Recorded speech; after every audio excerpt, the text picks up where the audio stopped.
April's good സ്റ്റോറീസിലേക്ക് ഏവർക്കും സ്വാഗതം. Jaicy junior എഴുതിയ നോവൽ ലൈറ്റ് ഹൗസ്, അധ്യായം 29. സ്റ്റെഫാന്റെ ബോട്ടിനെ മറ്റു ബോട്ടുകൾ വളഞ്ഞു. എമിലിയോ ഒരു റൈഫിളുമായി അയാളുടെ ബോട്ടിന്റെ മേൽത്തട്ടിൽ നിൽക്കുന്നത് കാണായി. അയാളുടെ ഗാർട്ടർ ബെൽറ്റിന് ഇരുവശത്തും ഓരോ പിസ്റ്റളുകൾ. അയാൾ സ്റ്റെഫാനെയും മോർട്ടനെയും ഗാരി അങ്കിളിനെയും അലീനയെയും നോക്കി ചിരിച്ചു. വീശിയടിക്കുന്ന കാറ്റിൽ കയർ ഗോവണിയിൽ കിടന്ന് ആടുകയായിരുന്നു റോമൽ. അവൻ 3/4 ഭാഗത്തോളം ഇറങ്ങിക്കഴിഞ്ഞിരുന്നു. പദ്ധതി പൊളിഞ്ഞതും അവനെ വിറളി പിടിപ്പിച്ചു. അവൻ അനക്കമില്ലാതെ കയർ ഗോവണിയിൽ തൂങ്ങിക്കിടന്നു. എന്താണ് ചെയ്യേണ്ടതെന്ന് ഒരെത്തും പിടിയും കിട്ടിയില്ല. പിടിവിട്ട് കടലിൽ ചാടി ചത്താലോ എന്നാലോചിച്ചു. ഡെക്കിൽ ക്യാപ്റ്റൻ നിൽക്കുന്നത് കാണായി. അയാൾ മെഗാഫോണിലൂടെ വിളിച്ചു പറയുകയായിരുന്നു. കപ്പലിൽ നിന്ന് ചാടിപ്പോകാൻ ശ്രമിച്ച എൻ്റെ സുഹൃത്തുക്കൾക്ക് വന്ദനം. കപ്പലിലേക്ക് തിരികെ സ്വാഗതം. റോമൽ പല്ലുകടിച്ചു. ഹലോ റോമൽ, ഏതായാലും ഇറങ്ങിയില്ലേ? ബാക്കി കൂടി ഇറങ്ങിക്കൊള്ളൂ. ബോട്ടിൽ ചെന്നു എന്ന് ആശ്വസിക്കാമല്ലോ. ബോണയും ബട്ടനും ഡെക്കിൽ സ്തബ്ധരായി നിന്നു. റോമലിന് ഇറങ്ങുകയല്ലാതെ ഗത്യന്തരമില്ലായിരുന്നു. അവൻ ഗോവണിയിലൂടെ തൂങ്ങിയിറങ്ങി ബോട്ടിലെത്തി. ഗാരി അങ്കിളിൻ്റെയും അലീനയുടെയും മുഖം രക്തശൂന്യമായതുപോലെ കാണപ്പെട്ടു. സ്റ്റെഫാനും മോർട്ടനും തളർന്നിരിക്കുന്നു. ഹലോ സ്റ്റെഫാൻ, മോർട്ടൻ, നിങ്ങളുടെ കാരുണ്യവും ദയയും അപാരം, എമിലിയോ പരിഹാസ സ്വരത്തിൽ വിളിച്ചു പറഞ്ഞു. നിങ്ങളുടെ പദ്ധതി ഒന്നാന്തരമായിരിക്കുന്നു. അഭിനന്ദനം. പരാജയപ്പെട്ടത് നിങ്ങളുടെ കുറ്റമല്ലല്ലോ. ശരി, കരയിലേക്ക് മടങ്ങിപ്പോയിക്കൊള്ളുക. ഇവരെ കൈകാര്യം ചെയ്യാനുള്ള അവകാശം ഞങ്ങൾക്കാണ്. ഞങ്ങളുടെ മാന്യ അതിഥികളാണിവർ. ഞങ്ങളുടെ അതിഥികളെ ഒളിച്ചു കടത്തിക്കൊണ്ടു പോകാനുള്ള നിങ്ങളുടെ ശ്രമം അന്തസ്സിന് ചേർന്നതായില്ല. പോകട്ടെ, ഞങ്ങൾ ക്ഷമിക്കുന്നു. അവരെ വിട്ടു തന്നിട്ട് മടങ്ങിപ്പോയിക്കൊള്ളൂ. അനുസരിക്കുകയല്ലാതെ സ്റ്റെഫാനും മോർട്ടനും ഗത്യന്തരമില്ലായിരുന്നു. ഗാരി അങ്കിളിനെയും റോമലിനെയും അലീനയെയും അവർ കപ്പലിലേക്ക് കൈമാറി. അതിനുശേഷം കരയിലേക്ക് തിരിച്ചുപോയി. റോമലും അലീനയും ഗാരി അങ്കിളും ഡെക്കിലേക്ക് തിരികെ ചെല്ലുമ്പോൾ ഒരു പരിഹാസച്ചിരിയുമായി ക്യാപ്റ്റൻ കാത്തു നിൽക്കുന്നുണ്ടായിരുന്നു.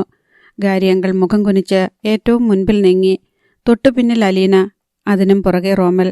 ക്യാപ്റ്റന്റെ അടുത്ത് ചെന്നപ്പോൾ റോമൽ മുഖമുയർത്തി അയാളുടെ മുഖത്ത് കാർക്കിച്ചു തുപ്പി. ക്യാപ്റ്റന്റെ കണ്ണിലും കവിളിലും തുപ്പൽ വീണു. അയാൾ പെട്ടെന്ന് കൈലേസെടുത്ത് അത് തുടച്ചു. പിന്നെ കടിച്ചു കീറാൻ ഭാവിക്കുന്ന വിധം റോമലിനെ തറച്ചു നോക്കി. INS-ൽ തിരിച്ചെത്തുമ്പോൾ നിനക്ക് ഒരിക്കലും മറക്കാൻ പറ്റാത്ത വിധം അവർ തരും. അതുകൊണ്ട് നിന്നെ ഞാൻ ഒന്നും ചെയ്യുന്നില്ല. ഗാരി അങ്കിൾ പെട്ടെന്ന് തിരിഞ്ഞു. നീ ഒന്നും ചെയ്യുന്നില്ലേ? സൗജന്യമൊന്നും വേണ്ടട നായേ. നീ വല്ലതും ചെയ്തു നോക്ക്. നീ ചെയ്തതുപോലെ കുടിലമായ പ്രവൃത്തി ചെകുത്താൻ പോലും ചെയ്യുകയില്ലെന്ന് ഞാൻ വാതുകെട്ടാം. INS-ൽ നിന്ന് രക്ഷപ്പെട്ട് പല അപകടങ്ങളും താണ്ടി എത്തിച്ചേർന്ന ഞങ്ങളെ പിടിച്ച് കേവലം പണത്തിനു വേണ്ടി INS-ന് തന്നെ വിൽക്കുക. ശരിയായ തന്തയ്ക്കും തള്ളയ്ക്കും പിറന്ന ഒരുത്തനും ചെയ്യാത്ത പണിയാണടാ ഇത്. ഞങ്ങളെ വിറ്റ പണവും വാങ്ങി പോകുമ്പോൾ നിന്റെ കപ്പൽ കടലിൽ താണുപോകാതിരിക്കാൻ നല്ലപോലെ സൂക്ഷിച്ചോ. ഗാരി അങ്കിൾ കഠിനമായ ക്ഷോഭത്തോടെ ആക്രോശിച്ചു. ക്യാപ്റ്റന്റെ അനുയായികൾ അയാളെ തള്ളിക്കൊണ്ടുപോയി. എല്ലാറ്റിനെയും ബോയിലറിന് മുകളിൽ അറയിൽ കൊണ്ടുപോയി ചങ്ങലക്കിട്ട് പൂട്ട്. ക്യാപ്റ്റന്റെ അട്ടഹാസം പുറകിൽ നിന്ന് കേട്ടു. ജോലിക്കാർ അവരെ ഇടുങ്ങിയ തടവറയിലെത്തിച്ചു. കാലുകളിൽ ചങ്ങല കൊളുത്തി, കൈകൾ പുറകോട്ട് കെട്ടി. അതിനുശേഷം അറപ്പൂട്ടി പുറത്തു കിടന്നു. അവർ തടവറയിലെ കനം കുറഞ്ഞ ഇരുട്ടിൽ മുഖത്തോട് മുഖം നോക്കിയിരുന്നു. രണ്ടാമത്തെ രക്ഷപ്പെടൽ ശ്രമവും തകർന്നതോടെ അവരുടെ മനക്കരുത്ത് നശിച്ചിരുന്നു. ഒരിക്കലും രക്ഷപ്പെടാനാവാത്ത വിധം കുടുങ്ങിക്കഴിഞ്ഞെന്ന് അവർക്ക് ബോധ്യമായി. അറയിലാണെങ്കിൽ ശരിക്ക് ശ്വാസം കിട്ടുന്നു പോലുമില്ല. മറ്റെല്ലാം പോകട്ടെ, ഗാരി അങ്കിൾ വിലപിച്ചു. ഞാൻ ആ കയർ ഗോവണിയിലൂടെ കടലിലേക്ക് ഇറങ്ങിയതോർത്താൽ എനിക്ക് സഹിക്കാൻ പറ്റുന്നില്ല. ഇനി എന്നെ തിളച്ച എണ്ണയിലിട്ട് പൊരിക്കുമെന്ന് പറഞ്ഞാലും അതുപോലൊരു സാഹസത്തിന് ഞാൻ മുതിരുകയില്ല. അത്ര ഭയങ്കരമായിരുന്നു. എന്നിട്ടും ഫലമുണ്ടായില്ലല്ലോ എന്നോർക്കുമ്പോൾ വെറുതെ ആ നല്ല മനുഷ്യരെ ബുദ്ധിമുട്ടിച്ചു. സ്റ്റെഫാനും മോർട്ടനും. അവർക്കിത് വലിയ വിഷമമായി കാണും. ബോണ പറഞ്ഞു. INS എന്നെ പിടികൂടി കൊല്ലാനൊരുങ്ങുമ്പോൾ അവസാനമായിട്ട് എന്തെങ്കിലും ആഗ്രഹമുണ്ടോ എന്ന് ചോദിച്ചാൽ ബൈബിളിലെ ശലോമിയെപ്പോലെ ഞാൻ പറയും, ക്യാപ്റ്റന്റെ തലവെട്ടി ഒരു വെള്ളിത്തലത്തിൽ വെച്ച് തരണമെന്ന്. ഇത്രയും നീചന്മാരല്ല INS-ലുള്ളവർ. അതുകൊണ്ട് എൻ്റെ വികാരം മനസ്സിലാക്കി അവർ എൻ്റെ ആഗ്രഹം സാധിച്ച് തന്നേക്കാനും ഇടയുണ്ട്. അലീനയുടെ മനസ്സിൽ ക്യാപ്റ്റനെതിരെ ഊറിക്കൂടിയ വിഷമം അത്രയും വാക്കുകളായി പുറത്തു വന്നതായിരുന്നത്. അവരെ തടവറയിൽ അടച്ചതുകൊണ്ട് മാത്രം ക്യാപ്റ്റൻ തൃപ്തനായില്ല. തടവറയ്ക്ക് മുൻപിൽ 2 കാവൽക്കാരെ നിയോഗിക്കുകയും ചെയ്തു. സ്റ്റെഫാനും മോർട്ടനും കരയിൽ മടങ്ങിയെത്തി. അവർ വളരെയധികം ദുഃഖിതരായി കാണപ്പെട്ടു. 5 തടവുകാരെയും രക്ഷിക്കാൻ വേറെ വല്ല മാർഗവുമുണ്ടോ എന്ന് ബുദ്ധിയിൽ പരതിക്കൊണ്ടിരുന്നു. അടുത്ത ദിവസം രാവിലെ എമിലിയോ അവരെ കാണാൻ വന്നു. നിങ്ങൾ ചെയ്ത ബുദ്ധിമോശത്തിന് INS-നോട് ശരിക്ക് കണക്ക് പറയേണ്ടി വരും, അയാൾ മുന്നറിയിപ്പ് നൽകി. INS അതിൻ്റെ ശത്രുക്കളെ അവർ എത്ര ചെറുതായിരുന്നാലും വെറുതെ വിടാറില്ല. എമിലിയോ പോയി. മോർട്ടനും സ്റ്റെഫാനും കൂടിയിരുന്ന അനന്തര നടപടികളെക്കുറിച്ച് ആലോചിച്ചു.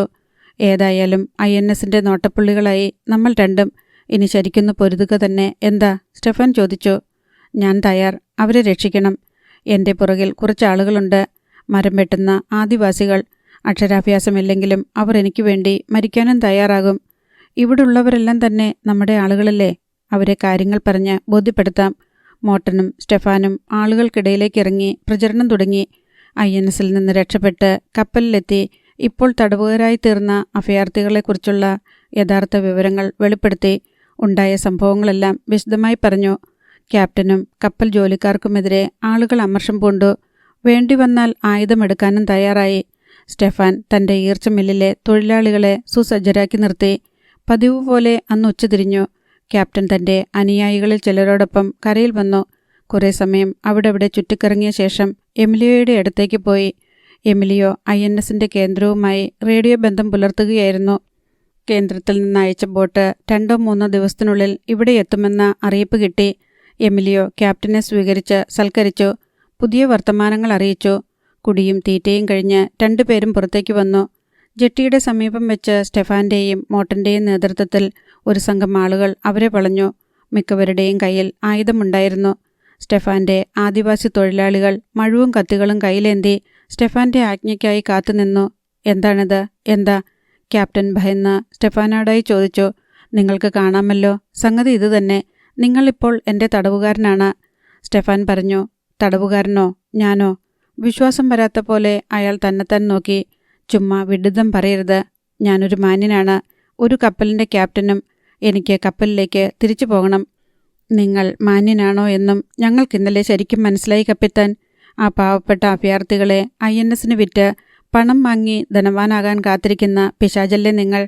സംസാരിക്കുന്നതിനിടയിൽ ക്യാപ്റ്റൻ്റെ അനുയായികളും എമിലിയോയും കൂടി വളഞ്ഞു നിൽക്കുന്നവരുടെ വലയം ഭേദിക്കാൻ ഒരു ശ്രമം നടത്തി. ആരും സാമർഥ്യം കാണിക്കില്ലേ. എതിർത്താൽ എൻ്റെ ആൾക്കാർ നിങ്ങളെ തുണ്ടം കൊത്തിയെരിയും. സ്റ്റെഫാൻ മുന്നറിയിപ്പ് നൽകി.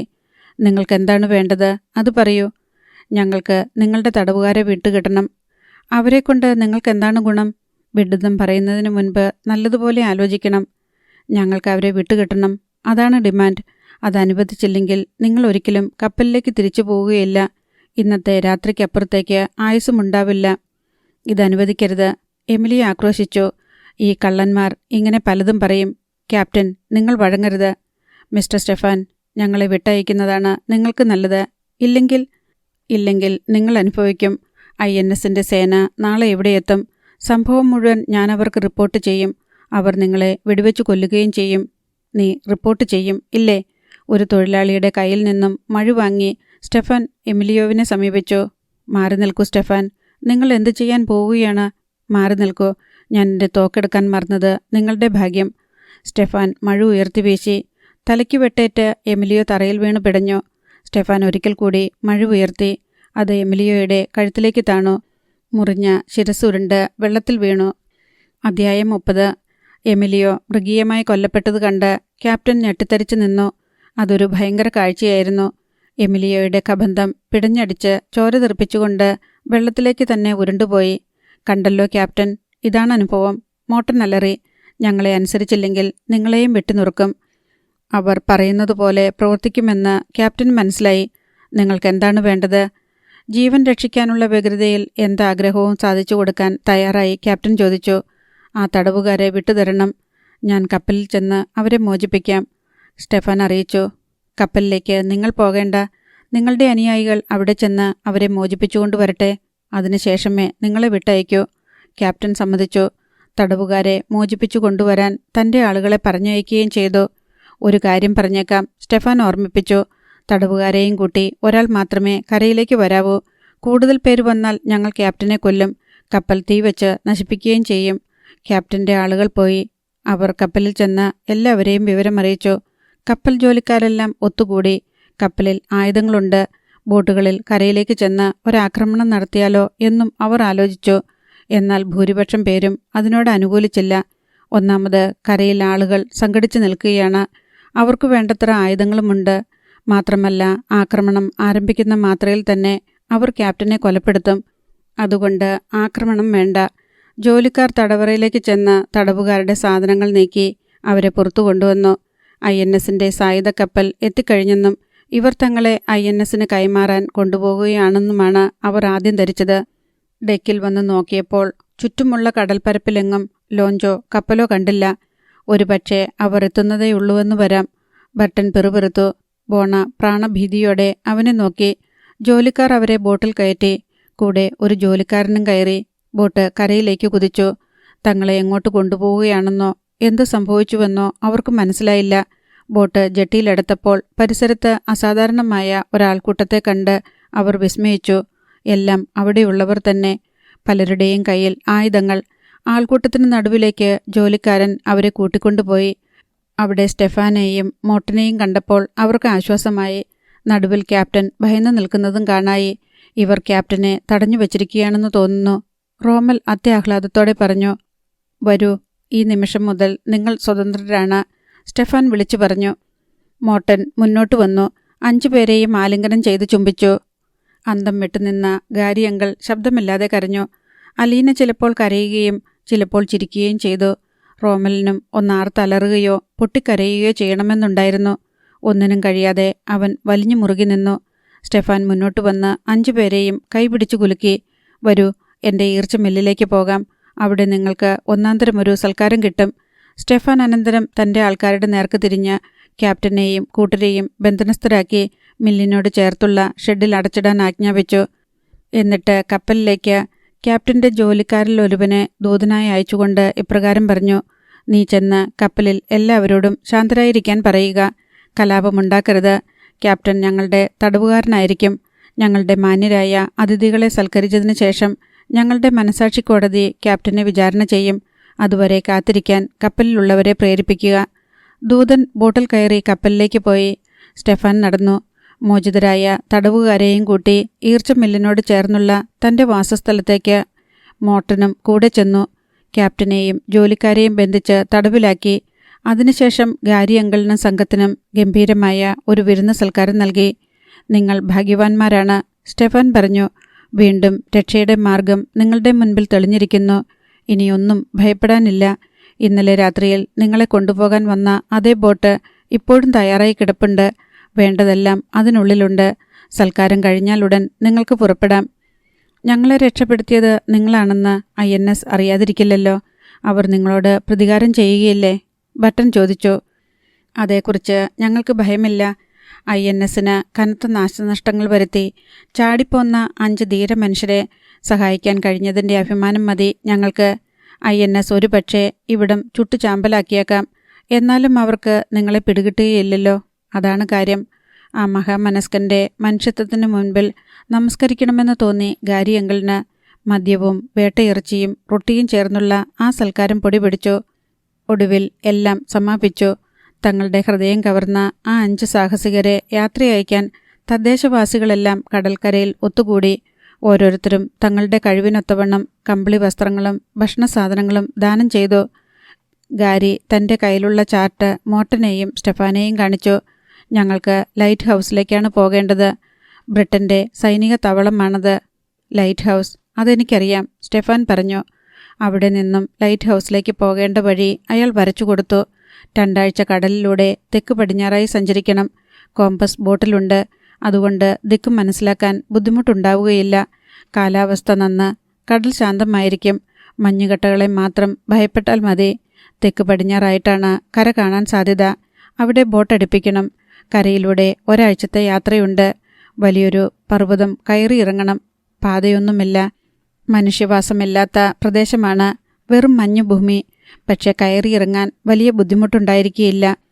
പർവ്വതത്തിൻ്റെ പടിഞ്ഞാറേ താഴ്വരയിൽ കടലിടുക്കിലായി ലൈറ്റ് ഹൗസ് കാണാൻ കഴിയും. നിങ്ങളുടെ ചാർട്ടിലുള്ളതുപോലെ കടൽ മാർഗത്തിലൂടെ തന്നെയും ലൈറ്റ് ഹൗസിലെത്താം. പക്ഷേ 3 ആഴ്ചത്തെ യാത്ര കൂടുതൽ വേണ്ടിവരും. മാത്രമല്ല കൂടുതൽ അപകടം പിടിച്ച സമുദ്രമേഖലകളിലൂടെ യാത്ര ചെയ്യേണ്ടതായും വരും. അത് നിങ്ങൾ യുക്തം പോലെ ചെയ്യുക. നിങ്ങൾ ഇവിടെ നിന്ന് യാത്ര തിരിച്ച് 2 ദിവസമെങ്കിലും കഴിയാതെ ക്യാപ്റ്റനെയും കൂട്ടരെയും ഞങ്ങൾ വിട്ടയക്കുകയില്ല. അതുകൊണ്ട് കപ്പൽ പിന്തുടർന്നു വരുമെന്ന ഭയം വേണ്ട. 5 നിരപരാധികളെ INSന് വിറ്റ് പണമാക്കാൻ ശ്രമിച്ച കുറ്റത്തിന് ക്യാപ്റ്റനെ ഞങ്ങൾ വിചാരണ ചെയ്യാൻ തീരുമാനിച്ചിട്ടുണ്ട്. എന്തായാലും ശിക്ഷയുണ്ടാവും. ഒന്നുകിൽ വധശിക്ഷ നൽകും, അല്ലെങ്കിൽ കൈകാലുകളും ചെവിയും മൂക്കും ഛേദിച്ചു കളയും. സ്റ്റെഫാൻ പറഞ്ഞ് അവസാനിപ്പിച്ചു. നിങ്ങളോടുള്ള കടപ്പാട് എത്ര വലുതാണെന്ന് ഹൃദയം കൊണ്ട് ഞങ്ങൾക്കറിയാം. എങ്ങനെ അത് പ്രകടിപ്പിക്കണമെന്നറിയില്ല. എല്ലാവർക്കും നന്ദി. എന്നും ഞങ്ങൾ നിങ്ങളെ ഓർക്കും. രക്ഷപ്പെട്ടാൽ നിങ്ങളുടെ മഹാമനസ്കതയുടെ കഥ ലോകത്തോട് മുഴുവൻ പറയുകയും ചെയ്യും. ഗാരി അങ്കിൾ ഗദ്ഗതത്തോടെ പറഞ്ഞു. സ്റ്റെഫാൻ ഓരോരുത്തരെയും മാറി മാറി ആശ്ലേഷിച്ച് ചുംബിച്ചു. മോട്ടന്റെ കണ്ണുകൾ നിറഞ്ഞൊഴുകി. ആളുകൾ നിറകണ്ണുകളോടെ അവരെ യാത്രയാക്കി. അവർ ബോട്ടിൽ കയറി. തിരമാലകളെ വകഞ്ഞു മാറ്റിക്കൊണ്ട് ബോട്ട് സാവധാനം നീങ്ങി. ശുഭയാത്ര, ഗുഡ് ലക്ക്, ആശംസകൾ. കരയിൽ നിന്ന് ജനക്കൂട്ടം കൈവീശി വിളിച്ചു പറഞ്ഞുകൊണ്ടിരുന്നു. ക്രമേണ കര അകന്നകന്നു പോയി. കരയിൽ നിന്ന് ആളുകൾ തുവാല വീശുന്നത് അവ്യക്തമായി കാണാം. ബോണയും ബട്ടനും റോമലും അലീനയും പിന്നോട്ട് തിരിഞ്ഞു നിന്ന് കൈവീശിക്കൊണ്ടിരുന്നു. ആദ്യം മനുഷ്യരുടെ ദൃശ്യം മറഞ്ഞു. പിന്നെ ജെട്ടി അപ്രത്യക്ഷമായി. ഒടുവിൽ കരയും കാണാനില്ലെന്നായി. ചുറ്റോടു ചുറ്റും ഇളകിത്തുള്ളുന്ന കടൽ, ശീതം നുരയുന്ന കാറ്റ്, നീലക്കുട വിരിച്ച ആകാശത്ത് ഊതിപ്പറന്ന തുണ്ടുമേഘങ്ങൾ, സായാഹ്നത്തിലും പ്രതാപത്തോടെ ജ്വലിക്കുന്ന സൂര്യൻ. നല്ല മനുഷ്യർ, ലോകത്തിലേക്ക് വെച്ച് നന്മയുള്ളവർ. ബോണ മന്ത്രിച്ചു. നമ്മൾ രക്ഷപ്പെട്ടെന്ന് എനിക്ക് വിശ്വാസം വരുന്നില്ല, റോമൽ പറഞ്ഞു. ദൈവം നമ്മോടൊപ്പം ഉണ്ടായിരുന്നു, ഭാഗ്യവും, ഗാരി അങ്കിൾ പറഞ്ഞു. എല്ലാം ഒരു സ്വപ്നം പോലെ. നമ്മളിപ്പോഴും ഭൂമിയിൽ ജീവനോടെ തന്നെ ഇരിക്കുന്നു എന്ന് ചിലപ്പോൾ മാത്രമേ ഓർമ്മ വരുന്നുള്ളൂ. എമിലിയോവിനെ സ്റ്റെഫാൻ കഷ്ണിച്ചു കളഞ്ഞു. ബട്ടൻ പറഞ്ഞു. അവനത് കിട്ടണം. ക്യാപ്റ്റനും അർഹിക്കുന്നത് കിട്ടാതിരിക്കില്ല. INS-ന്റെ കപ്പൽ വന്ന വിവരങ്ങൾ അറിയുമ്പോൾ ആ പ്രദേശം മുഴുവൻ വെടിയുണ്ടകൊണ്ട് ചുട്ടുപൊടിക്കും. അങ്ങനെ സംഭവിക്കാതിരിക്കാൻ നാം ദൈവത്തോട് പ്രാർത്ഥിക്കുക. ആ നല്ല ആത്മാക്കളെ ദൈവം കാത്തുകൊള്ളും. കാറ്റ് അനുകൂലമായിരുന്നു. കടൽ ശാന്തം. രാത്രി വന്നു. പിന്നെ പ്രഭാതം വന്നു. ദിവസങ്ങൾ ഒന്നൊന്നായി കൊഴിഞ്ഞു വീണു. അവരുടെ യാത്ര പുരോഗമിച്ചുകൊണ്ടിരുന്നു. വേണ്ടത്ര ഭക്ഷണപാനീയങ്ങൾ ബോട്ടിലുണ്ടായിരുന്നു. തണുപ്പകറ്റാൻ കമ്പിളി വസ്ത്രങ്ങൾ. ഒന്നിനുമില്ല ക്ഷാമം. 10 ദിവസം കാര്യമായ കുഴപ്പമൊന്നുമില്ലാതെ കഴിഞ്ഞുപോയി. 11-ാം ദിവസം രാത്രിയിൽ കാലാവസ്ഥ മോശമായി. അധ്യായം 31. കാറ്റും മഴയും കടൽക്ഷോഭവും രാത്രി മുഴുവൻ നീണ്ടുനിന്നു. പുഴയൊഴുക്കിൽപ്പെട്ട കടലാസു വഞ്ചി പോലെയായിരുന്നു ബോട്ടിന്റെ നില. അടുത്ത പ്രഭാതത്തിൽ കടൽ ശാന്തമാകുമ്പോൾ ബോട്ടിനുള്ളിൽ ഭയവിഹ്വലരായ 5 മനുഷ്യരല്ലാതെ മറ്റൊന്നും തന്നെ ശേഷിച്ചിരുന്നില്ല. ശേഖരിച്ചു വച്ചിരുന്ന കമ്പിളിക്കുപ്പായങ്ങളും ഭക്ഷണപാനീയങ്ങളും തിരവെള്ളത്തിൽ ഒലിച്ചുപോയിരുന്നു. ഭക്ഷണപദാർത്ഥങ്ങൾ നിറച്ച ഏതാനും ടിന്നുകൾ മാത്രം ശേഷിക്കുന്നുണ്ട്. ഗാരി അങ്കിൾ റോമലിനെ നോക്കി പുഞ്ചിരിച്ചു. സുപ്രഭാതം. നമ്മൾ ജീവിച്ചിരിക്കുന്നു. മഹാ അത്ഭുതം. റോമലും പുഞ്ചിരിച്ചു. നമ്മൾ ഭാഗ്യവാന്മാരാണ്. ഒരിക്കൽ കൂടി ഭാഗ്യവും ദൈവവും തുണച്ചു. വാസ്തവം. ബർട്ടൻ ശരിവെച്ചു. അവർ ഒന്നിച്ചിരുന്ന് ഭക്ഷണം കഴിച്ചു. നമുക്ക് വലിയ നഷ്ടങ്ങളുണ്ടായി, ഗാരി അങ്കിൾ പറഞ്ഞു. ഇനിയും 10 ദിവസത്തെ യാത്ര കൂടി ശേഷിക്കവേ കഷ്ടിച്ച് 2-3 ദിവസത്തേക്കുള്ള ആഹാരം മാത്രമേ നമ്മുടെ കൈവശമുള്ളൂ. ബാക്കിയെല്ലാം നഷ്ടപ്പെട്ടു. കമ്പിളിക്കുപ്പായങ്ങൾ മുഴുവൻ പോയി. സാരമില്ല, കരയ്ക്കിറങ്ങിക്കഴിഞ്ഞാൽ നമുക്ക് തിന്നാൻ എന്തെങ്കിലും കണ്ടുപിടിക്കാൻ സാധിച്ചേക്കും, ബോണ പറഞ്ഞു. അങ്ങനെ സമാധാനിക്കാം. നല്ല കാലാവസ്ഥ. കടൽ നല്ല പോലെ മെരുങ്ങിയിരിക്കുന്നു. 14-ാം ദിവസം വൈകുന്നേരം അവർ കര കണ്ടു. ദൂരെ മഞ്ഞു മൂടിയ പർവ്വതം ചൂണ്ടിക്കാണിച്ച് റോമൽ അതിരിറ്റ സന്തോഷത്തോടെ പറഞ്ഞു. അതാണ് നമുക്കിറങ്ങേണ്ട കര. അവർക്ക് സന്തോഷമൊതുക്കാൻ കഴിഞ്ഞില്ല. അവർ പരസ്പരം ആശ്ലേഷിച്ചു. കര കണ്ടുവെങ്കിലും അന്ന് അവർക്ക് കരയ്ക്കടുക്കാൻ സാധിച്ചില്ല. കരയ്ക്കടുക്കാൻ പറ്റിയ വിധം പാറക്കെട്ടുകളില്ലാത്ത ശാന്തമായ തീരം കണ്ടെത്തേണ്ടതുണ്ടായിരുന്നു. രാത്രി മുഴുവൻ അവർ തീരത്തോട് ചേർന്ന് കടലിൽ തന്നെ കഴിച്ചുകൂട്ടി. പിറ്റേന്ന് തീരത്തോട് ചേർന്ന് കുറെ ദൂരം സഞ്ചരിച്ചപ്പോൾ ബോട്ടടുപ്പിക്കാൻ പറ്റിയ ഒരു സ്ഥലം കണ്ടുപിടിക്കാൻ കഴിഞ്ഞു. മണ്ണ് ഉറപ്പുള്ളതാണോ എന്ന് പരിശോധിച്ചിട്ട് ഇറങ്ങാവൂ. ചിലപ്പോൾ ചെളിയായിരിക്കും. ചെളിയിൽ താണുപോകും. ഗാരി അങ്കിൾ മുന്നറിയിപ്പ് നൽകി. ബോട്ട് കരയിലേക്ക് ഇടിച്ചു നിർത്തി. കമ്പി കൊണ്ട് കുത്തി മണ്ണിന്റെ ഉറപ്പ് പരിശോധിച്ച ശേഷം റോമൽ കരയിലേക്ക് ചാടിയിറങ്ങി. അവന് ലോകം പിടിച്ചടക്കിയ സന്തോഷം. അവൻ കമിഴ്ന്നു കിടന്ന് കരയെ ചുംബിച്ചു. പൊടിമണ്ണ് വാരി മുകളിലേക്ക് വിതറി. ഇനിമേൽ അവരുടെ പാതയിൽ കൊടുങ്കാറ്റലറുന്ന സമുദ്രങ്ങളില്ല. ഇനിമേൽ അവരുടെ പാതയിൽ ജീവൻ കുരുതിയെടുക്കുന്ന ദ്വീപുകളില്ല. കടൽ കൊള്ളക്കാരും കപ്പലുകളും ബോട്ടുകളുമില്ല. അതെല്ലാം കഴിഞ്ഞുപോയി. ഒരാഴ്ചത്തെ യാത്ര കൂടി കഴിഞ്ഞാൽ അവർക്ക് ലക്ഷ്യത്തിലെത്താം. പർവ്വതം കയറിയിറങ്ങണം, അത്രയേ വേണ്ടൂ. കരയിലിരുന്ന് അവർ അവശേഷിച്ചിരുന്ന ഭക്ഷണം കഴിച്ചു. ആകെ അതുമാത്രമേ ഉണ്ടായിരുന്നുള്ളൂ.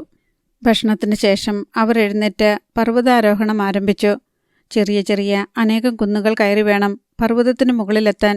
എങ്ങും മഞ്ഞണിഞ്ഞ മലകളും ഒറ്റതിരിഞ്ഞു നിൽക്കുന്ന ഇല കൊഴിഞ്ഞ ചെടികളും മാത്രം.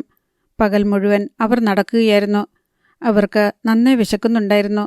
തിന്നാൻ കൊള്ളാവുന്ന എന്തെങ്കിലും കരയിൽ കണ്ടെത്താൻ കഴിയുമെന്ന പ്രതീക്ഷ അസ്ഥാനത്തായി. കഴിക്കാൻ ആഹാരമില്ല, കുടിക്കാൻ വെള്ളമില്ല. 5 പേരും നന്നേ ക്ഷീണിച്ചു. രാത്രിയിൽ അവർ ഒരിടത്ത് കിടന്ന് ഉറക്കമായി. തണുപ്പകറ്റാൻ ധരിച്ചിരിക്കുന്ന കമ്പിളിക്കുപ്പായങ്ങൾ മാത്രമേയുള്ളൂ.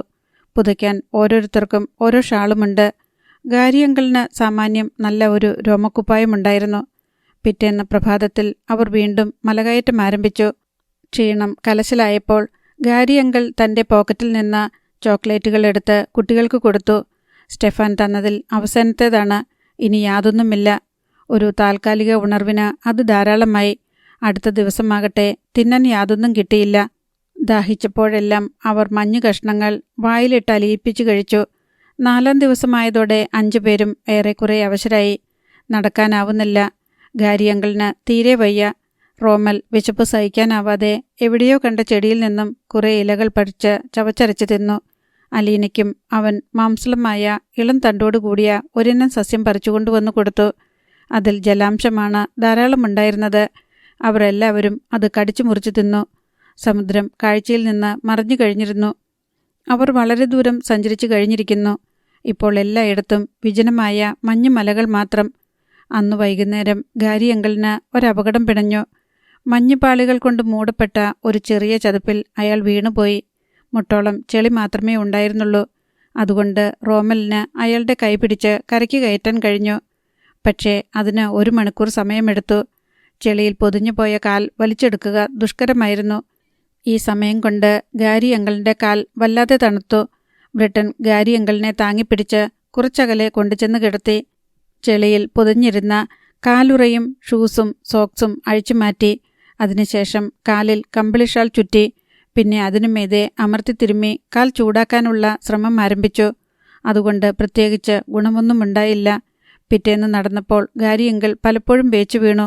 അസ്ഥികളും മജ്ജ കൂടിയും തണുത്ത് മഞ്ഞ് കട്ടയായി തീർന്നിരിക്കുകയാണെന്ന് അയാൾക്ക് തോന്നി. അടുത്ത ദിവസമായപ്പോഴേക്കും ഗാരിയങ്കിളിൻ്റെ നില തീരെ പരുങ്ങലിലായി. അയാൾക്ക് തൻ്റെ വലതുകാൽ അനക്കാൻ പോലും കഴിഞ്ഞില്ല. അത് മരവിച്ച് ഒരു തടിക്കഷ്ണം പോലെ ആയി തീർന്നിരുന്നു. ബർട്ടനും ബോണയും റോമലും അലീനയും അങ്ങേയറ്റം അവശരായി കഴിഞ്ഞു. പച്ചിലകളും മഞ്ഞു കഷ്ണങ്ങളും ചെറു സസ്യങ്ങളുമാണ് ഭക്ഷണം. പക്ഷേ ആരോഗ്യം നിലനിർത്താൻ അതുപോരാ. ഗാരിയങ്കിളിൻ്റെ വലതുകാലിന് മഞ്ഞുകൂടി പിടിക്കപ്പെട്ടു. അത് ചീഞ്ഞു തുടങ്ങി. ഒരു വിശ്രമവേളയിൽ ഗാരിയങ്കിൾ കത്തിയെടുത്ത് ആ കാൽ മുട്ടിന് മുകളിൽ വെച്ച് മുറിച്ചു മാറ്റി. ആദ്യം വിരലുകൾ ചീന്തിക്കളഞ്ഞു. അതിന് ജീവനില്ലായിരുന്നു. വെറുമൊരു ശവകഷ്ണം തടി പോലെ തൂങ്ങിക്കിടന്നും യാത്രയ്ക്ക് തടസ്സമുണ്ടാക്കുന്നു. അന്താളിച്ചു നിന്ന കുട്ടികളോട് അയാൾ പറഞ്ഞു. അലീനയും ബോണയും ഏങ്ങലടിച്ച് കരഞ്ഞു. എന്തിനു കരയുന്ന കുഞ്ഞുങ്ങളെ? ലോകത്തെ ഏത് ആശുപത്രിയിൽ ചെന്നാലും ആ കാൽ മുറിച്ചുകളയുകയുള്ളൂ. ഗാരിയങ്കിൾ അവരെ ആശ്വസിപ്പിക്കാൻ ശ്രമിച്ചു. ചത്തകാലം വലിച്ചുകൊണ്ട് മല കയറ്റം വയ്യ. രാത്രിയിൽ അവർ വിശ്രമിക്കാൻ കിടക്കുമ്പോൾ പർവ്വതത്തിന് മുകളിലെത്താൻ ഒരു ചെറിയ മല കൂടി മാത്രമേ കയറേണ്ടതുണ്ടായിരുന്നുള്ളൂ. പ്രഭാതത്തിൽ ബർട്ടനും റോമലും ഉണർന്നു നോക്കുമ്പോൾ ഗാരിയങ്കിൾ തൻ്റെ വലതുകാലിലെ അരയ്ക്ക് കീഴോട്ടുള്ള ഭാഗത്തെ മാംസം ചീന്തിക്കളയുന്നതാണ് കണ്ടത്. ഒടുവിൽ മുട്ടോളം എത്തുന്ന അസ്ഥി മാത്രം ശേഷിച്ചു. ഗാരിയങ്കിളിൻ്റെ ശരീരത്തിന് വേദനയൊന്നും അനുഭവപ്പെട്ടില്ല. രാവിലെ അവർ യാത്ര തുടർന്നു. ഗാരിയങ്കിൾ കൈ നിലത്തൂന്നി ഇടതുകാൽ വലിച്ചിഴച്ച് പാടുപെട്ടാണ് നീങ്ങിയത്. റോമലും ബർട്ടനും തീരെ അവശരായിരുന്നെങ്കിലും ഇടയ്ക്കിടെ അയാളെ സഹായിച്ചു. കാൽ നഷ്ടപ്പെട്ടിട്ടും ജീവിക്കാനുള്ള ത്വര അയാളെ ഉന്തിത്തള്ളി വിട്ടു. 5 പേരുടെയും സ്ഥിതി അങ്ങേയറ്റം പരിതാപകരമായി തീർന്നിരുന്നു. അലീനയുടെയും റോമലിൻ്റെയും മുഖം വെടിഞ്ഞുകീറി. ബോണയുടെ ചുണ്ടുകൾ പൊട്ടിവിണ്ടു. കണ്ണുകൾ കുഴിയിൽ താണുപോയി. ശരീരം അസ്ഥിപഞ്ചരമായി. ബട്ടൻ്റെ കണ്ണുകളിൽ നീരു വീർത്തു. ഗാരിയങ്കിളിൻ്റെ മുഖം കണ്ടാൽ ഭയം തോന്നുമായിരുന്നു. അത്രയ്ക്ക് വികൃതമായി പോയി.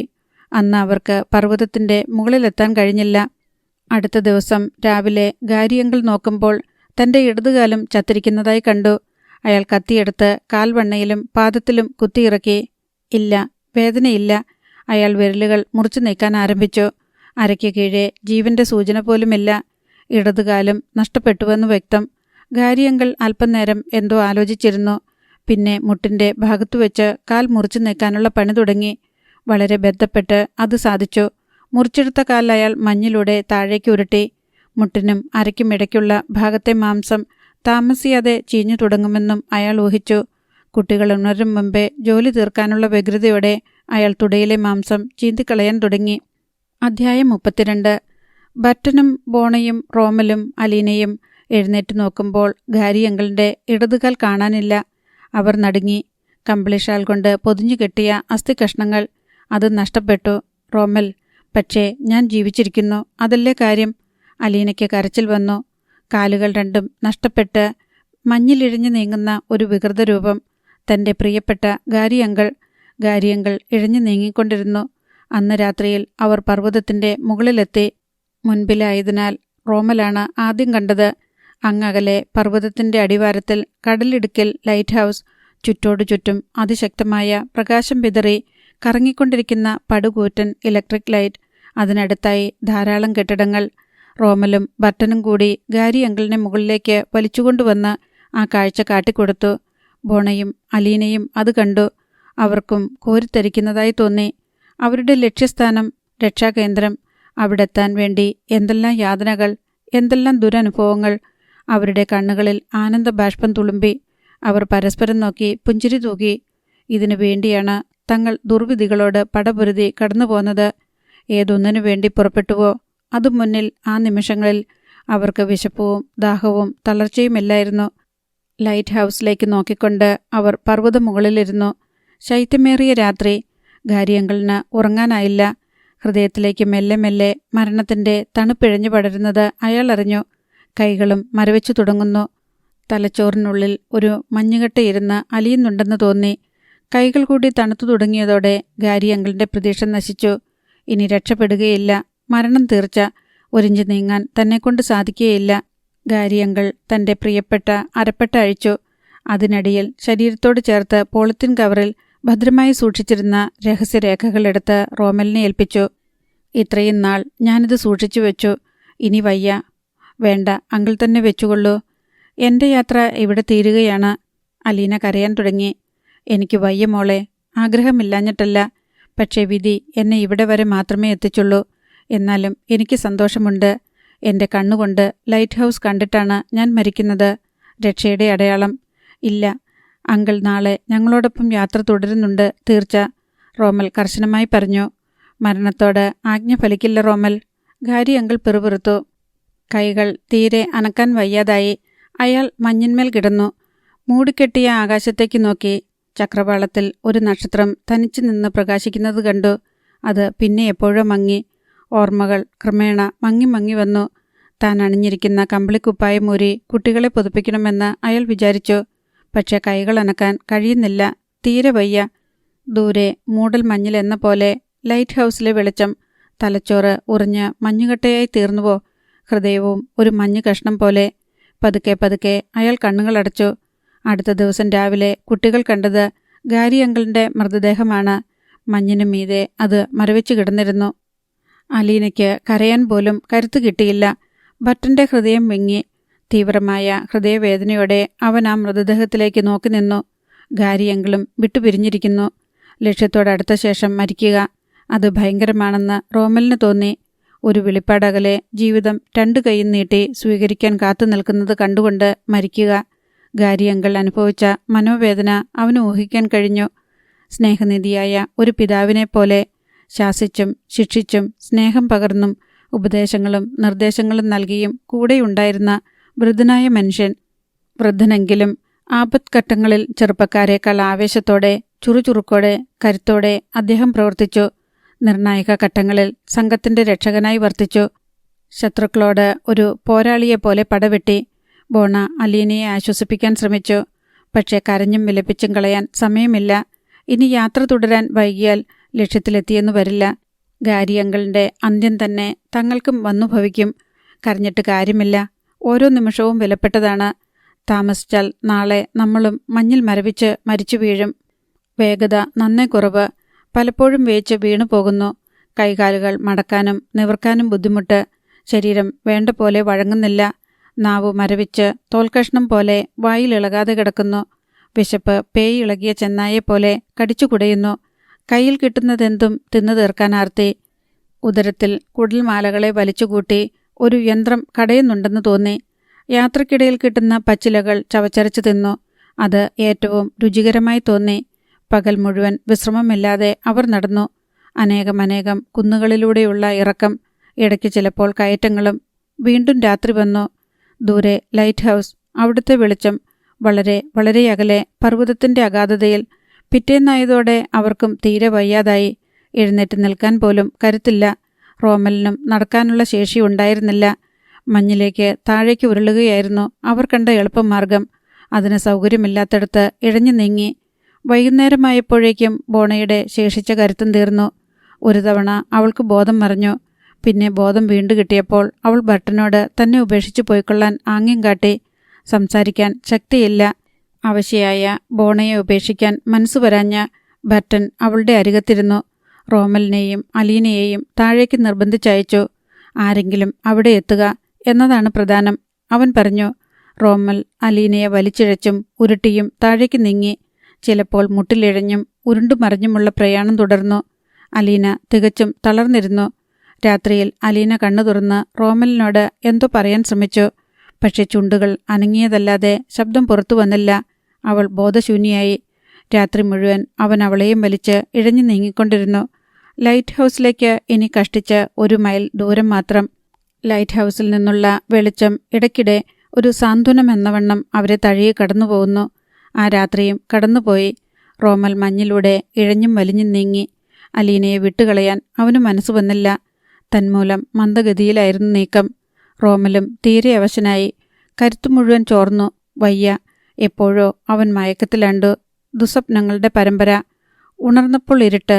ഇടയ്ക്ക് കണ്ണഞ്ചിച്ച് കടന്നു പോകുന്ന വെളിച്ചം. Light house. ഇനി എത്ര ദൂരം? അലീനയെ ചേർത്ത് പിടിച്ച് സർവ്വകരുത്തും സംഭരിച്ച് താഴേക്കുരുണ്ടു. എവിടെയോ തലയിടിച്ച് ബോധം മറഞ്ഞു. ഉണർന്നപ്പോഴും ഇരുട്ട് തന്നെ. ലൈറ്റ് ഹൗസ് എവിടെ? പ്രകാശം എവിടെ? അധ്യായം 33. പ്രഭാതം. ലൈറ്റ് ഹൗസിലെ വെളിച്ചമണഞ്ഞു. ബ്രിട്ടീഷ് രഹസ്യ പോലീസ് സേനാ വിഭാഗത്തിൻ്റെ കമാൻഡോ യൂണിറ്റിൻ്റെ പരിശീലന കേന്ദ്രത്തോട് ചേർന്ന് കടൽക്കരയിലാണ് ലൈറ്റ് ഹൗസ് സ്ഥിതി ചെയ്യുന്നത്. ചെറിയൊരു തുറമുഖത്തെ അനുസ്മരിപ്പിക്കും വിധം ഉൾക്കടലിൽ ഒരു കടൽപ്പാലവും ചെറിയ തരം കപ്പലുകളും ഗൺ ബോട്ടുകളും, കടൽക്കരയിൽ തന്നെ വ്യോമസേനയിൽ വിമാനത്താവളവും. പരിശീലന കേന്ദ്രങ്ങൾ രാവിലെ തന്നെ സജീവമായി. മഞ്ഞുമലയിൽ സ്കീയിങ് നടത്തിക്കൊണ്ടിരുന്ന ഒരു കമാൻഡോയുടെ കണ്ണിൽ അസാധാരണമായൊരു കാഴ്ച വന്നുപെട്ടു. ഒരു കമ്പിളിഷാൽ മൂടിപ്പൊതിച്ച് ആരോ മഞ്ഞിൽ കിടക്കുന്നു. തോക്ക് തയ്യാറാക്കി പിടിച്ചുകൊണ്ട് അയാൾ ഷാൽ വലിച്ചു നീക്കി.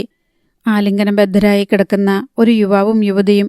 കുനിഞ്ഞു പരിശോധിച്ചു നോക്കിയപ്പോൾ 2 പേർക്കും ജീവനുണ്ടെന്ന് മനസ്സിലായി. അയാൾ ഉടൻ സേനാകേന്ദ്രത്തിൽ വിവരമറിയിച്ചു. തുടർന്ന് സായുധ സേനാംഗങ്ങൾ നടത്തിയ തെരച്ചിലിൽ ബോധഹീനരായ നിലയിൽ 2 പേരെ കൂടി കണ്ടെത്തുകയുണ്ടായി. ഉടൻ തന്നെ 4 പേരെയും സൈനിക ആശുപത്രിയിലെത്തിച്ച് അടിയന്തര ശുശ്രൂഷകൾ നൽകി. ബോണയുടെയും അലീനയുടെയും നില ഗുരുതരമായിരുന്നു. റോമലിൻ്റെ ഉടുപ്പിനുള്ളിൽ നിന്ന് കിട്ടിയ രഹസ്യരേഖകൾ പരിശോധിച്ച സേനാ അധികൃതർ സ്തംഭിച്ചിരുന്നു പോയി. തങ്ങളുടെ സീക്രട്ട് ഏജന്റ് മോറിസൺ കൊടുത്തയച്ച രഹസ്യരേഖകൾ. മാഫിയയെപ്പോലും തോൽപ്പിക്കും വിധം ലോകത്തിലെ ഏറ്റവും വലിയ ഭീകര സംഘടനയായി വളർന്നു കഴിഞ്ഞ INSനെ സംബന്ധിച്ച്, അവരുടെ ആസ്ഥാനത്തെ സംബന്ധിച്ചുമുള്ള ഞെട്ടിപ്പിക്കുന്ന രഹസ്യങ്ങൾ. അബോധാവസ്ഥയിൽ ആശുപത്രിയിൽ കിടക്കുന്ന ഈ 2 യുവാക്കളും യുവതികളും ചേർന്ന് കടലിലൂടെ ആയിരക്കണക്കിന് മൈൽ ദൂരം സഞ്ചരിച്ച് അവരുടെ ദൗത്യം നിറവേറ്റിയിരിക്കുന്നു. രഹസ്യ പോലീസ് സേനാധികൃതർക്കും ആദ്യം അത് വിശ്വസിക്കാൻ തന്നെ കഴിഞ്ഞില്ല. ബോണയുടെയും അലീനയുടെയും അവസ്ഥ അപ്പോഴും ആശങ്കാജനകമായിരുന്നു. അവരെ ഉടൻ തന്നെ വ്യോമസേനയുടെ ഹെലികോപ്റ്ററിൽ ദൂരെ നഗരത്തിലുള്ള ഹോസ്പിറ്റലിലേക്ക് കൊണ്ടുപോയി. അവിടെ അവർക്ക് ഏറ്റവും ആധുനികമായ ചികിത്സാ സൗകര്യങ്ങൾ ഏർപ്പാടാക്കി. റോമലിനാണ് ആദ്യം ബോധം വീണത്. ഏതാനും മണിക്കൂറുകൾക്ക് ശേഷം ബർട്ടനും ബോധം വീണ്ടു കിട്ടി. ഭയപ്പെടേണ്ട, നിങ്ങൾ രക്ഷപ്പെട്ടിരിക്കുന്നു, ഡോക്ടർ അവരോട് പറഞ്ഞു. Light house. റോമലിൻ്റെ ചുണ്ടുകൾ അനങ്ങി. അതെ, ലൈറ്റ് ഹൗസ് തന്നെ. ഡോക്ടർ പുഞ്ചിരിച്ചു. അലീന? അവളെ മറ്റൊരാശുപത്രിയിലേക്ക് കൊണ്ടുപോയി. ഭയപ്പെടേണ്ട, അവൾ സുഖം പ്രാപിച്ചുകൊണ്ടിരിക്കുന്നു. ബർട്ടനും ബോണയും? നിങ്ങളുടെ കൂട്ടുകാരെല്ലാം സുരക്ഷിതർ. ഗാരിയങ്കൾ മലമുകളിൽ. അപ്പോഴേക്കും റോമലിൻ്റെ ബോധം വീണ്ടും മറഞ്ഞു. സായുധ സേനാംഗങ്ങൾ മലമുകളിൽ തെരച്ചിൽ നടത്തി.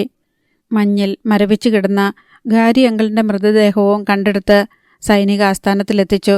പിന്നെയും 2 ദിവസം കൂടി കഴിഞ്ഞിട്ടേ ബർട്ടനും റോമലിനും തുടർച്ചയായി സംസാരിക്കാനുള്ള ആരോഗ്യം വീണ്ടു കിട്ടിയുള്ളൂ.